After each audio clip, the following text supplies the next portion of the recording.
Hello, good morning, students. Today in 9th class mathematics, we are starting a new chapter, circles. तो circles अभी हम लोग बोलते हैं ज्योमेट्री का ही एक पार्ट है, एक इम्पॉर्टेंट चैप्टर है. अब सर्कल्स की बेसिक डेफिनेशन अगर अभी हम लोग देखें तो suppose you are having a fix point, एक फिक्स पॉइंट है और इस फिक्स पॉइंट से suppose I am saying that draw a point which is lying at a distance of 5 centimetre. आपको इस फिक्स पॉइंट से 5 सेंटीमीटर डिस्टेंस पर एक पॉइंट ड्रॉ करना है. तो आपने 5 सेंटीमीटर डिस्टेंस पर ये पॉइंट ड्रॉ कर दिया.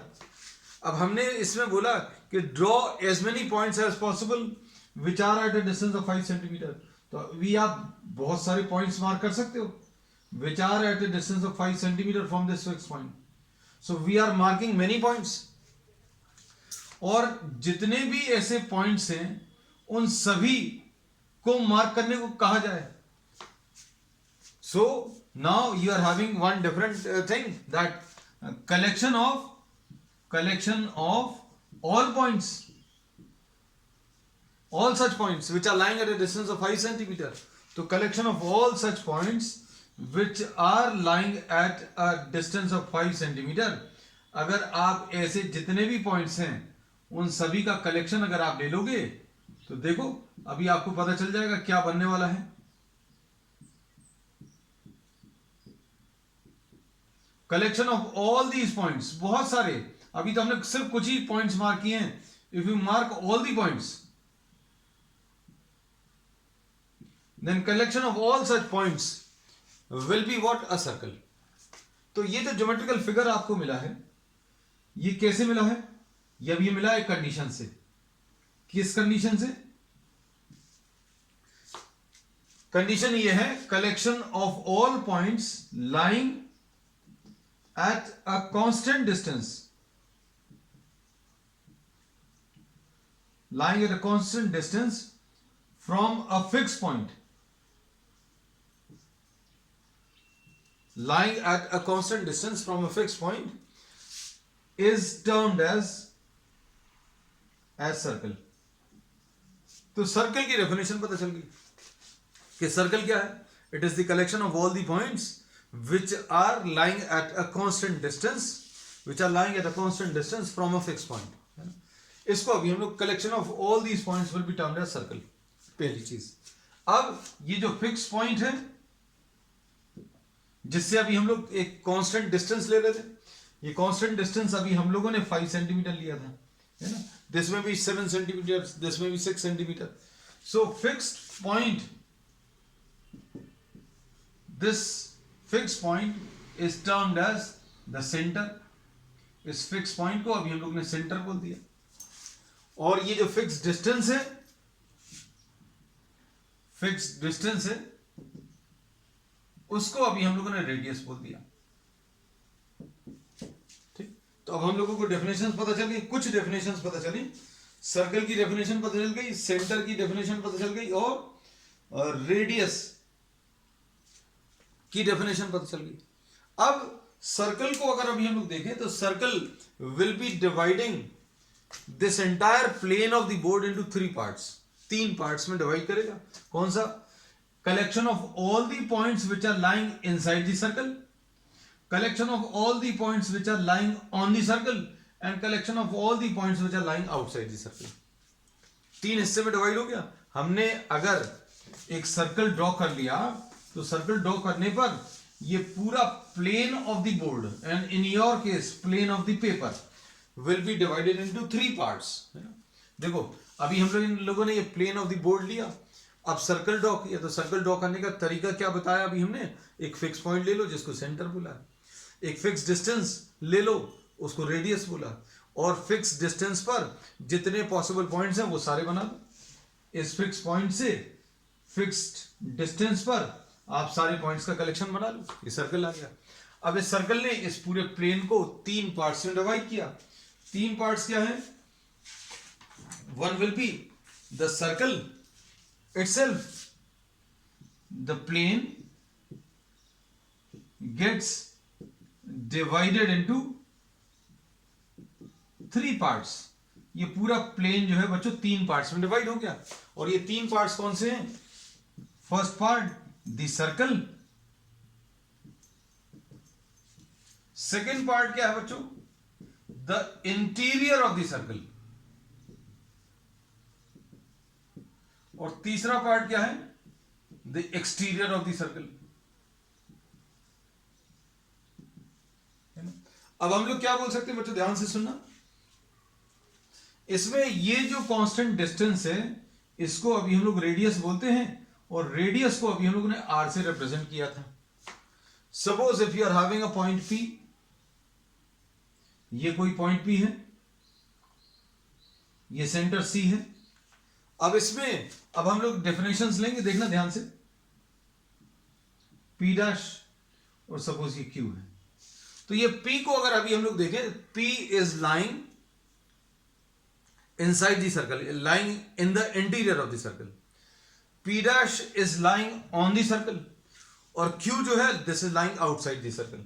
तो अब हम लोगों ने बोला था कि अगर आप किसी प्लेन पर सर्कल बनाओगे तो वो तीन पार्ट्स में डिवाइड होगा। तीन पार्ट्स कौन से है? एक तो circle itself, and one area will be lying inside the circle and one will B lying outside the circle. तो अब इनकी डेफिनेशंस क्या होंगी? कोई पॉइंट जो है, point P lies inside the circle,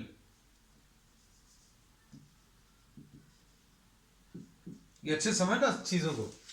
the point P lies inside the circle, lies in the interior of the circle, ऐसा लिख ले, lies in the interior of the circle, interior of the circle, if distance between the center and the point, distance between the center and the point CP is smaller than the radius। Simple है, अगर कोई point जो है उसका centre से distance अगर radius से कम है, ये वाला डिस्टेंस रेडियस से कम है, मतलब पॉइंट कहां पर लाई कर रहा है? The point P lies in the interior of the circle। अब point P dash lies on the circle कब होगा बच्चों? Point P will be lying on the circle if point P dash lies on the circle if CP dash, distance of this point from the center CP dash is equal to radius। तो बच्चों इस point का centre का point से distance, centre का point से distance अगर radius से कम है तो वो अंदर लाई कर रहा है। पॉइंट का सेंटर से डिस्टेंस अगर रेडियस के बराबर है तो point P dash lies on the circle. और अब Q के बारे में क्या बोल सकते थे? लो बच्चों तीसरा पॉइंट अब हम लोग यहां पर लिख दे रहे हैं। तो point Q lies in the exterior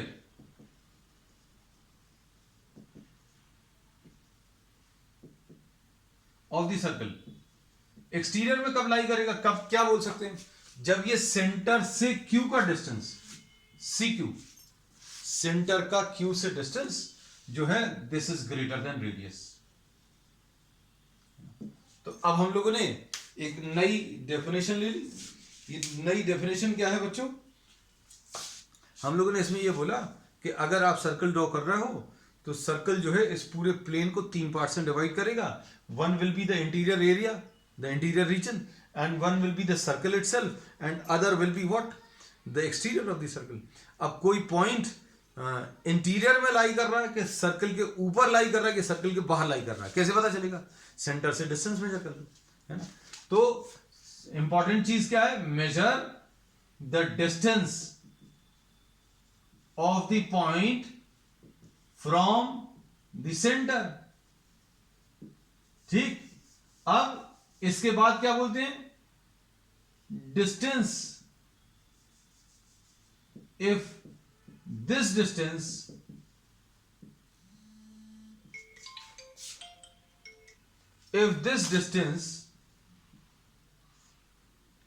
is smaller than radius, then interior. If this distance is equal to radius on the circle, if this distance is greater than radius, then this point is lying in the exterior of the circle, है ना?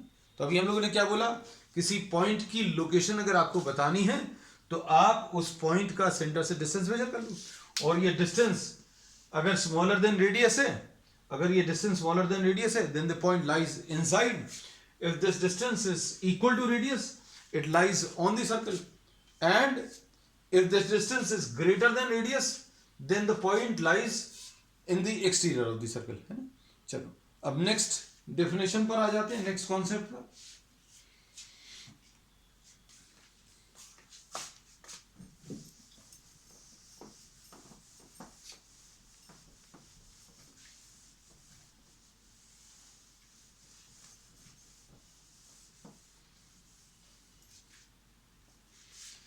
Next concept बच्चे इसमें cord.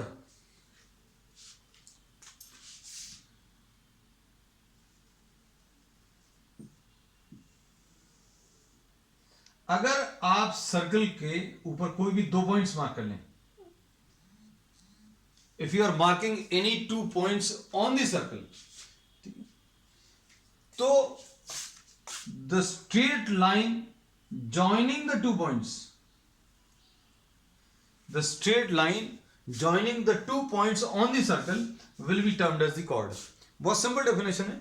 आप circle ले लो, circle के ऊपर कोई भी 2 points मार्क कर लो, any 2 points anywhere, and join these by the straight line. तो ये जो है ये chord है. इन दोनों पॉइंट्स के बीच में जो स्ट्रेट लाइन वाला जो पार्ट है, उसको अभी हम बच्चों क्या बोलेंगे, chord बोलेंगे. फिर इसके बाद डिफरेंट कॉर्ड्स अगर आप ड्रॉ करो, जितनी भी पॉसिबल कॉर्ड्स हैं वो आप ड्रॉ करो, तो देखो इसमें अभी हम लोग बोलेंगे there are many types of chords which are possible. The longest chord of this circle will be passing through the centre. तो हम लोग क्या बोल सकते हैं कि लॉन्गेस्ट कॉर्ड जो है, cord passes through the center, and this is given a special name, diameter. इसको अभी हम लोगों ने क्या नाम दे दिया बच्चों, डायमीटर. तो कॉर्ड की डेफिनेशन लिख लें, तो कॉर्ड क्या है, straight line joining any 2 points on a circle.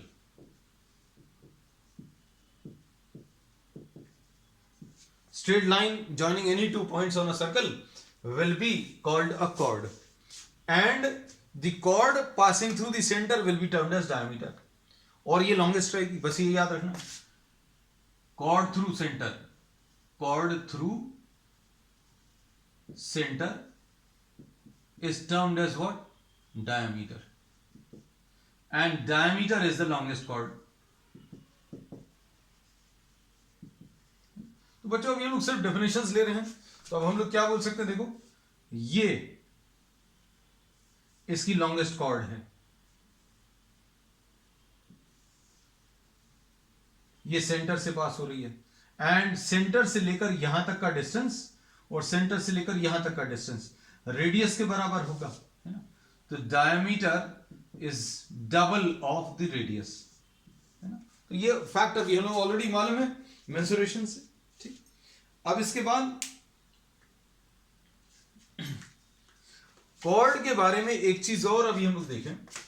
देखो कुछ फैक्ट्स अभी हम आपको बताते जाएंगे कि अगर आपने ये कॉर्ड ले लिया और ये कॉर्ड ले लिया, इनमें से ज्यादा लेंथ वाली कॉर्ड जो है, that will always be lying nearer to the centre. Longer chord will always be drawn nearer to the center. भाई सेंटर के जितने ज्यादा पास आप बनाओगे उतनी ज्यादा लेंथ होगी, और सेंटर पे बना लोगे तो लॉन्गेस्ट आ जाएगी. बहुत सिंपल सी बात बोली है. तो ये एक बहुत इंपॉर्टेंट पॉइंट है. The longer chord is always nearer to the centre. देख लो, अभी आप देखकर बता सकते हो. देखो भाई सेंटर से इसका डिस्टेंस ज्यादा है और इस कॉर्ड का सेंटर से डिस्टेंस कम है, आप ये वाली कॉर्ड ले लो, ये और बड़ी है, इसकी लेंथ इससे और ज्यादा है, और इसका सेंटर से डिस्टेंस और भी ज्यादा है, और अगर आप सेंटर से पास करोगे तो लॉन्गेस्ट आ जाएगी, और लॉन्गेस्ट जो है बच्चों डायमीटर होता है ना। तो अब डायमीटर के बारे में भी पता चल गया, कॉर्ड के बारे में भी पता चल गया, डायमीटर लॉन्गेस्ट कॉर्ड है, तो कितने डायमीटर्स ड्रॉ कर सकते हैं, डायमीटर्स कितने आएंगे, there will be infinite diameters can be drawn. Chords कितने ड्रॉ कर सकते हो, कॉर्ड्स इनफाइनाइट कॉर्ड्स ड्रॉ कर सकते हो, है ना। तो ऐसे ही 1 मार्क के क्वेश्चंस में इस टाइप के क्वेश्चंस बन जाते हैं, ठीक है। अब इसके बाद नेक्स्ट अभी हम लोग ले रहे हैं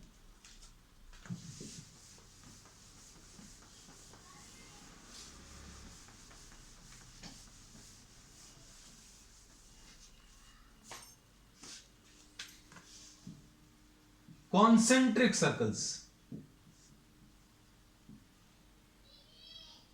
कॉन्सेंट्रिक सर्कल्स, तो बच्चों ऐसे सर्कल्स जिनका सेंटर, कॉन्सेंट्रिक सर्कल्स ऐसे सर्कल्स जिनका सेंटर सेम है, उनको कॉन्सेंट्रिक सर्कल्स बोलेंगे। ये कॉन्सेंट्रिक सर्कल्स हैं। तो अब हम लोग इसकी एक बहुत सिंपल सी डेफिनेशन लिख ले रहे हैं, सेम सेंटर। क्या रेडियस सेम होगा, तो रेडियस सेम नहीं होगा, रेडियस अगर सेम होगा तो सर्कल वही आ जाएगा, है ना। तो अब हम लोग क्या बोल सकते हैं, अगर ये सर्कल ले लिए तो ये कॉन्सेंट्रिक नहीं है, इस वाले सर्कल का सेंटर यहां कहीं पर है और इस वाले सर्कल का सेंटर यहां कहीं पर है, तो ये कॉन्सेंट्रिक सर्कल्स हैं, having what, the same centre. ठीक, चलो अब नेक्स्ट डेफिनेशन ले लेना है। नेक्स्ट डेफिनेशन है बच्चों इसमें आर्क, ये बहुत इंपॉर्टेंट है, बच्चों को बहुत कंफ्यूजन रहता है आर्क में, कॉर्ड में, और आर्क का नाम कैसे लिखते हैं वो याद रखना है ना, कुछ चीजें अभी हम बताएंगे।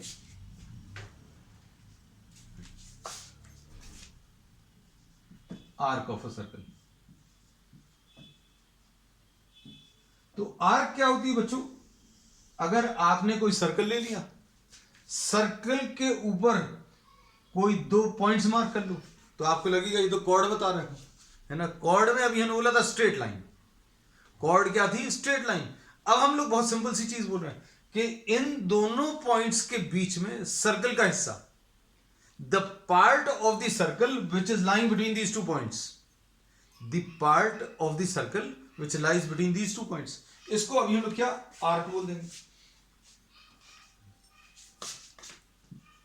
Part of a circle lying between 2 points on the circle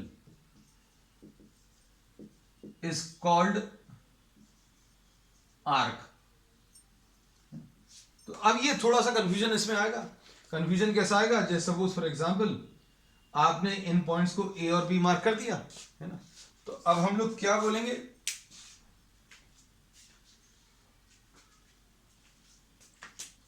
इसमें ये वाला पार्ट जो था बच्चों, ये तो कॉर्ड था, लेकिन ये वाला जो पार्ट है, ये वाला पार्ट है, ये आर्क रहेगा।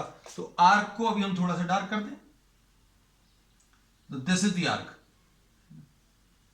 अब इसमें 2 पॉइंट्स के बीच में सर्कल का हिस्सा, part of the circle which lies between 2 points on the circle, तो ये part of the circle which lies between 2 points, कौन से 2 points, points which lie on the circle. अब ये हिस्सा भी सर्कल के ऊपर लाई कर रहा है, ये भी लाई कर रहा है, तो इनमें से एक जो है बड़ा रहेगा और एक इसमें छोटा रहेगा, ठीक है। अब इसमें बच्चों क्या बोलेंगे, ध्यान से सुनना,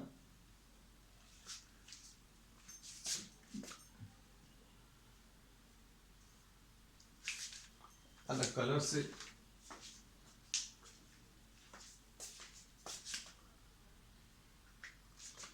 this part is also lying between the 2 points on the circle, है ना। तो अब हम लोग बोलते हैं अगर आपने 2 पॉइंट्स ड्रॉ किए, 2 पॉइंट्स मार्क किए, तो इनके बीच में सर्कल का हिस्सा ये भी है और ये भी है, तो कौन से वाले को आर्क बोलेंगे, तो बच्चों दोनों आर्क हैं।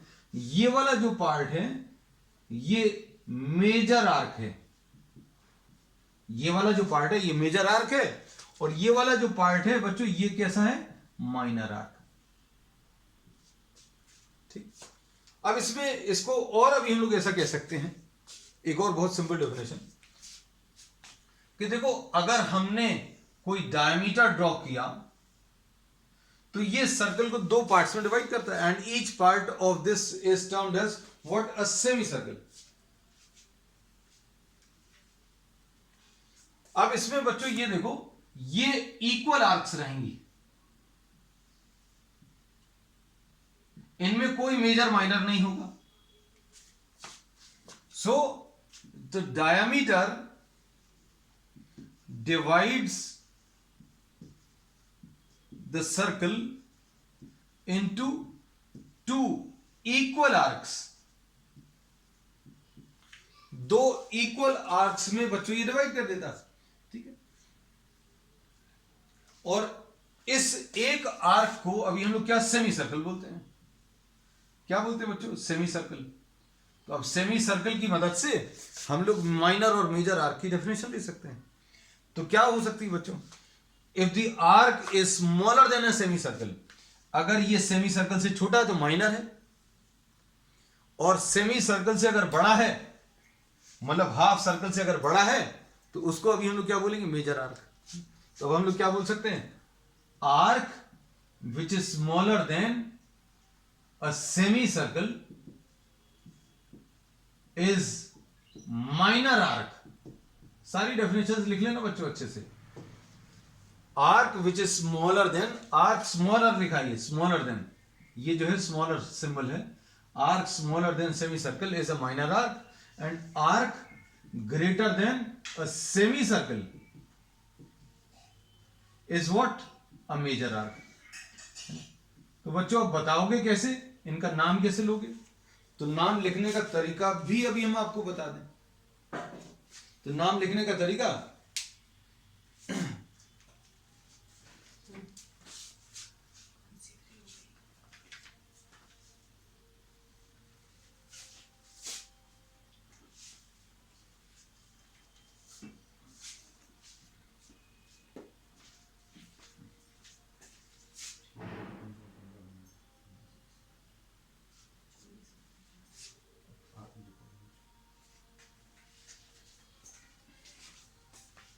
तो बच्चों अब देखो इसमें, अब हमें यह पता चल गया कि minor arc is what, this is an arc which is smaller than a semi circle, and major arc is what, it is the arc which is greater than a semi circle, है ना। तो arcs के बारे में पता चल गया।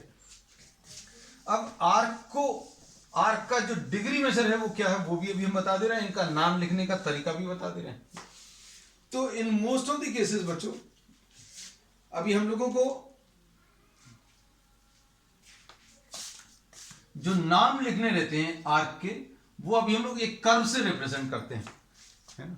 और ये जो नेमिंग रहती है, this naming is done in anti clockwise direction, other if and otherwise specified. Mostly अभी हम लोग क्या करते हैं, अगर आपको ए बी लिखा हुआ है तो ये ए बी का मतलब क्या रहेगा, किसी को अगर बोलना है कि ए बी आर्क, है ना, तो कोई ये बोल सकता है ए बी आर्क तो ये भी है, ये भी है, तो हम लोग बोलते हैं नहीं, ए से बी तक जाना है लेकिन एंटी क्लॉकवाइज डायरेक्शन में जाना है। अगर ए बी आर्क लिखा हुआ है,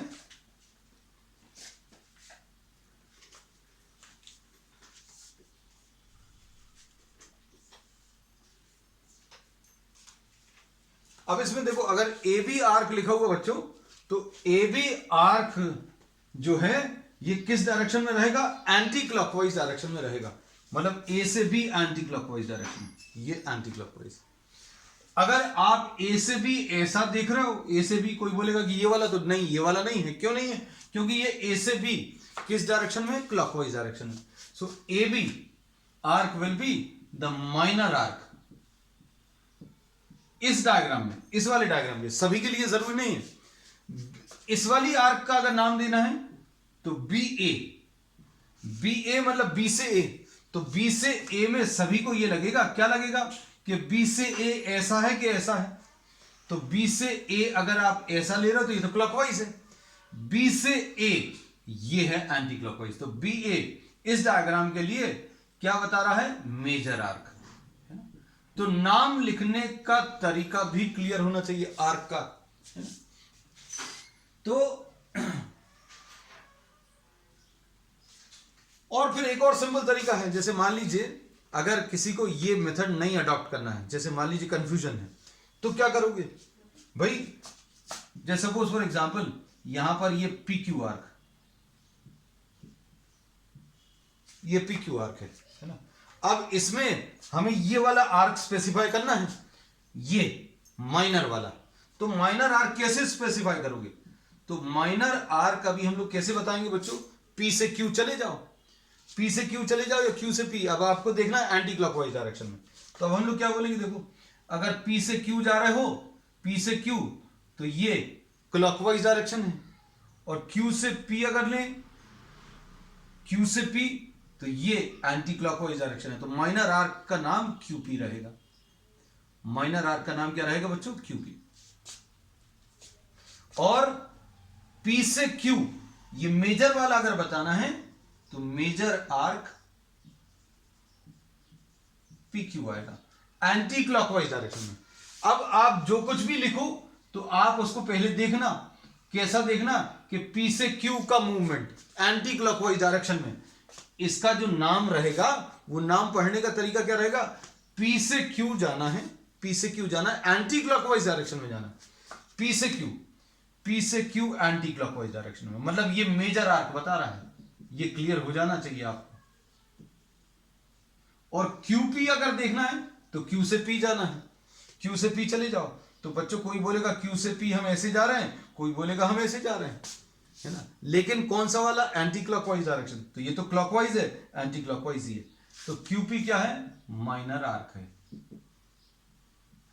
तो ये नाम क्लियर हो जाने चाहिए। मान लीजिए किसी को अगर इसमें कंफ्यूजन है कि भाई मेजर माइनर अभी हमें नहीं समझ में आ रहा, याद नहीं रहता, तो बहुत एक सिंपल तरीका है ना, आप इसमें कोई बीच में नाम दे दो, कोई पॉइंट दे दो, तो अभी आप फिर कैसे भी लिख सकते हो, आर्क पी वाई क्यू या क्यू वाई पी, एक ही है, पी वाई क्यू या क्यू वाई पी, आप कैसे भी लिख लीजिए, क्योंकि आपने बीच में एक पॉइंट का नाम दे दिया। और माइनर आर्क बताना तो पी एक्स क्यू या क्यू एक्स पी। अगर सिर्फ 2 पॉइंट्स दे रहे हो तो सीक्वेंस जरूरी है, अगर 3 पॉइंट्स दे रहे हो तो सीक्वेंस बिल्कुल भी जरूरी नहीं है। तो this is how we name the arc. ठीक, फिर अब इसके बाद आ जाओ बच्चों degree measure of the arc. Next है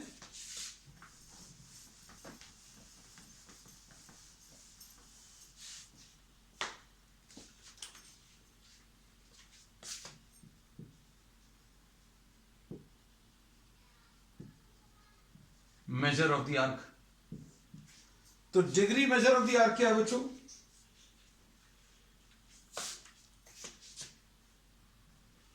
angle subtended by the arc at the centre, इसको मेजर ऑफ द आर्क बोलते हैं। देखो अगर अभी हम लोग इस ए बी आर्क की बात करें तो ए बी आर्क के दोनों पॉइंट्स को आप सेंटर से मिला दो, तो अब हम लोग क्या बोलेंगे बच्चों, मेजर ऑफ ए बी। ये देखो कैसा लिखा है, measure of A B, this will be equal to angle A O B. बस सिंपल। अगर किसी आर्क का मेजर अगर आपको बताना है तो कैसे बताओगे, just join the 2 points to the center, और सेंटर का एंगल अभी आप मेजर कर लो, तो ये degree measure of the arc मिल जाएगा। ठीक, अब इसके बाद नेक्स्ट कॉन्सेप्ट है बच्चों सेक्टर। नेक्स्ट कॉन्सेप्ट है बच्चों सेक्टर।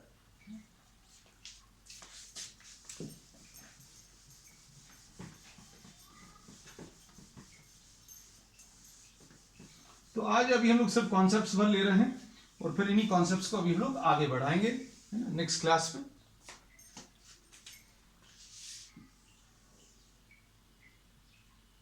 कोई भी 2 पॉइंट्स मार्क करिए, सेंटर से मिला दीजिए, सेंटर से मिला दिया है ना।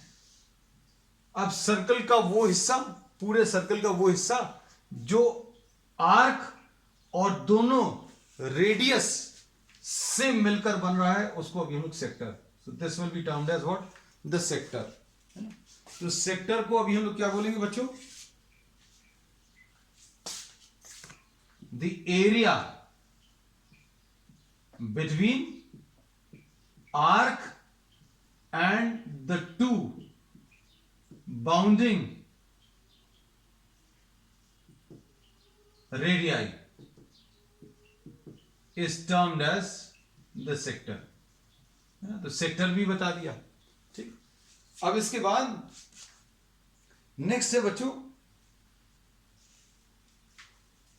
माइनर आर्क से जो एरिया मिल रहा है वो माइनर सेक्टर रहेगा, और जो मेजर आर्क से जो एरिया मिलेगा ये बड़ा वाला वो मेजर सेक्टर रहेगा, है ना? तो सेक्टर भी अभी हम लोग बोल सकते हैं दो रहेंगे बच्चों। देखो मेजर सेक्टर कौन सा रहेगा इसमें, मेजर सेक्टर, तो बच्चों ये आर्क भी ले ली और दोनों रेडियस भी ले ली, तो ये मेजर सेक्टर रहेगा। लेकिन इस टर्म का अभी हम लोग बहुत ज्यादा यूज नहीं करते हैं, हम लोग सेक्टर का ही इनफैक्ट बहुत ज्यादा यूज नहीं करेंगे, है ना? चलो अब नेक्स्ट है बच्चों, नेक्स्ट कॉन्सेप्ट है सेगमेंट। नेक्स्ट कॉन्सेप्ट जो अभी हम लोग ले रहे हैं सेगमेंट।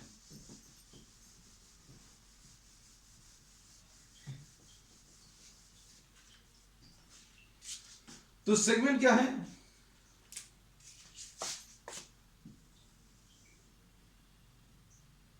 दो पॉइंट्स ले लीजिए, फिर से कॉर्ड ड्रॉ कर दो, तो ये सर्कल को दो पार्ट्स में डिवाइड करेगी। ये वाला जो पार्ट है lying between the chord and the arc, chord और आर्क के बीच का area between the chord and the arc is called what, a segment. इसको अभी हम लोग सेगमेंट बोलते हैं। तो बच्चों ये माइनर सेगमेंट है, और ये वाला बच्चों ये मेजर सेगमेंट है ना?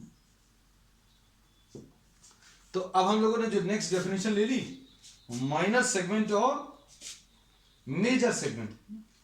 अब सारी डेफिनेशन जो है जो आज अभी हम लोगों ने ले ली हैं उनमें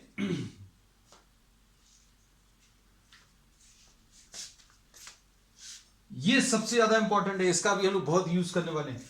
इसमें एक टर्म अभी हम लोगों को यूज होता है ऑल्टरनेट सेगमेंट, है ना? तो ऑल्टरनेट सेगमेंट बच्चों क्या रहता है, अभी हम लोग ये बोलते हैं कि अगर आपने इस आर्क की बात करें तो इससे जो सेगमेंट मिलने वाला है इसको अभी हम लोग माइनर सेगमेंट बोलते हैं। तो इसका जो ऑल्टरनेट सेगमेंट है बच्चों ये वाला रहेगा। ऑल्टरनेट मतलब दूसरा वाला। अब इसका जो ऑल्टरनेट सेगमेंट है वो ये वाला रहेगा। तो ये ऑल्टरनेट सेगमेंट्स का जो कॉन्सेप्ट है बच्चों वो आगे बहुत जगह यूज होगा, है। तो अब इसके बाद कुछ और डेफिनेशंस भी हैं। अब जैसे सेगमेंट हो गया, क्वाड्रेंट ऑफ अ सर्कल।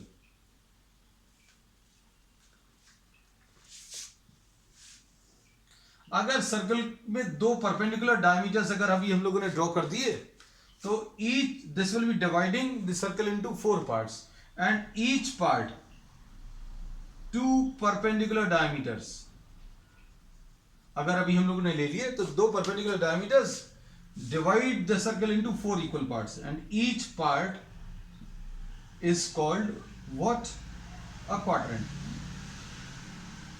ठीक है, तो बच्चों आज के लिए हम लोग इतना ही ले रहे हैं। We have just discuss the concepts. On the next turn we will be starting off with the exercise and the remaining concept. That's all for today.